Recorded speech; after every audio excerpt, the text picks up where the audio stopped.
upon a very close scrutiny of the alleged references to Muhammad in the Bible as a prophet, they absolutely have no relation to the prophet of Muhammad, nor prophesy his coming. Muhammad is not mentioned in the Old Testament. Muhammad is not mentioned anywhere from Genesis to Revelation. Muhammad is God's true messenger. That's a joke.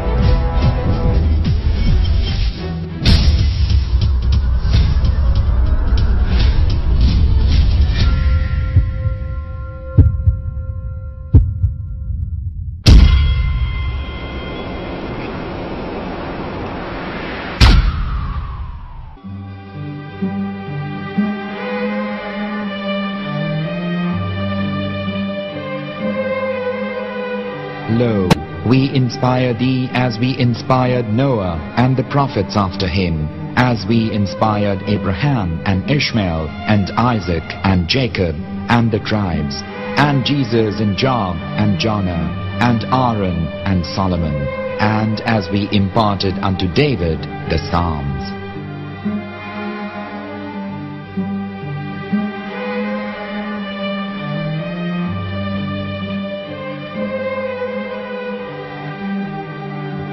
The verse we've just heard is from chapter 4 of the Quran.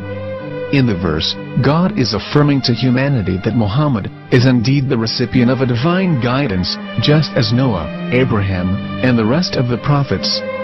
However, some Christians and Jews today don't believe that Muhammad was a prophet and the covenant that God made with Abraham. And since the Quran is not their book of authority, in this video I'm going to show you that the book you're holding in your hands contains the name off the seal of prophethood, the Prophet Muhammad.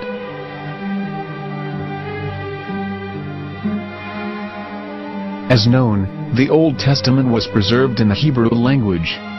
In the 5th chapter of the Shir HaShirim, which is one of the 5 Megillat or sacred scrolls that are part of the Hebrew Bible, or for short the Song of Solomon, as Christians know it today.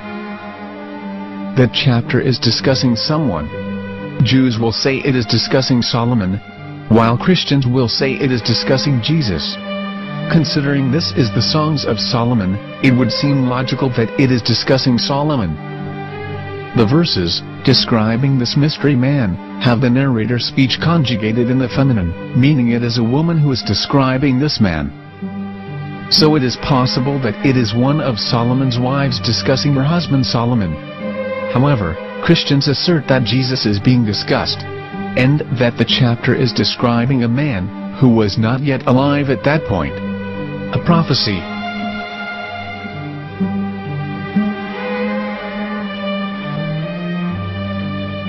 In reading the English translation of Song of Songs 5:16, it finishes the description by saying, "He is altogether lovely," but what most people don't know is that the name of that man was given in the original Megillat. Here is verse 16, and how it is written in ancient Hebrew, before introducing the vowels, in the 8th century. From the Hebrew Bible, on scripturetext.com.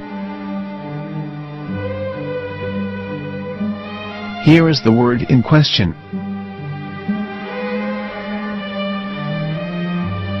This word is made of 4 letters. Mem, Het, Mem, Dalet. Now when reading the word as it is written in its original form, with no vowels, it can be read as Muhammad, which is the name of the Muslim prophet, or as Mamad with no A after the H. According to Ben Yehuda's Hebrew English Dictionary, it is correctly pronounced as Muhammad, not Mamad. So how we're going to know for sure if it's pronounced as Muhammad, the Muslim prophet, or as Mamad, a random Hebrew word? The only way is to give the verse to a rabbi and say to him, "Please read." Here is the Song of Songs 5:16, and how it is read by a rabbi from a Hebrew Jewish site. Please notice, the im in Hebrew is a plural of respect. Hiko mamtakim vechullo mahamadim ze dodi vezer'i benot Yerushalayim. Hiko mamtakim וכולו מחמדים, זה דודי וזרעי בנות ירושלים.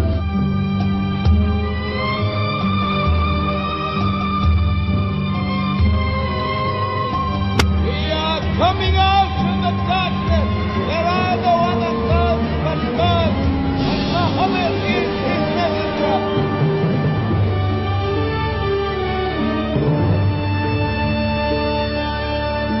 Let the world hear.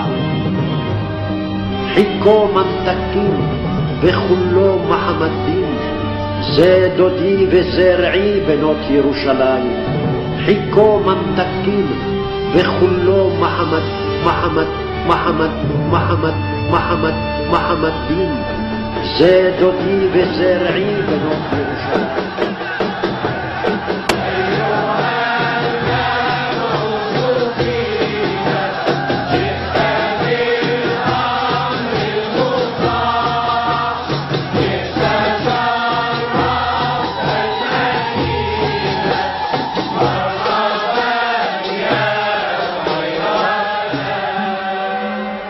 Here is the famous SDL translation tool, which includes a professional human translation as well as an online translation.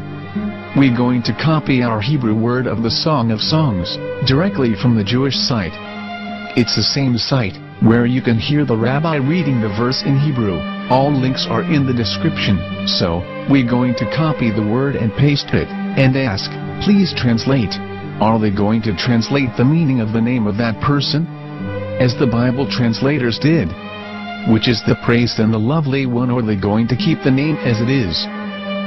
Well, see it yourself. Here is the World Lingo translator. The result is the same. It's Muhammad. You have no right.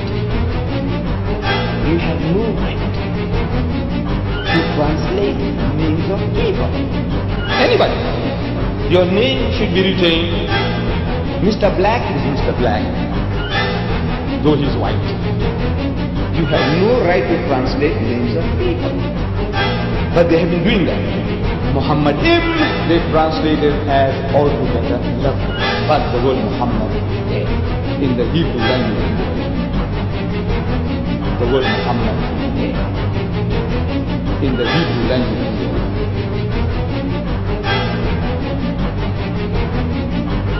I will tell you a story from my own personal experience. Years ago, I used to spend every Sunday afternoon in a place called Speaker's Corner.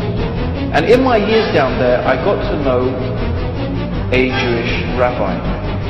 He was a very nice man. He used to listen to me, and he was always very polite and talked about Islam in a very nice way. And one day during one of our conversations after some years, I thought that it was about time I should invite him to Islam. So I said to him, you know, my friend, we have been talking now for many years, and even you have admitted to me that Muhammad is a prophet. So why then do you not embrace Islam? He said to me, we Jews, we never change our religion. I said, but half of the rabbis of Medina became Muslim. He said, that is true, but still, we Jews never change our religion. I thought, what can I say to him? He looked at me and said, listen to me, my friend. God sent to us a prophet Moses, and we didn't even listen to him. Do you think we're going to listen to another prophet after him? From another tribe? From another people? When he said that, I had nothing left to say. He knew that Muhammad was a prophet. In fact, another rabbi also came up to me and he said to me, we know Muhammad is a prophet, and he quoted to me a passage from the Bible.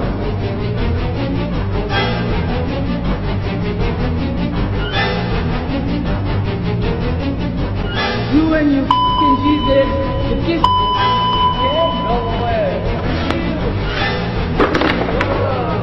I break your camera, don't take picture.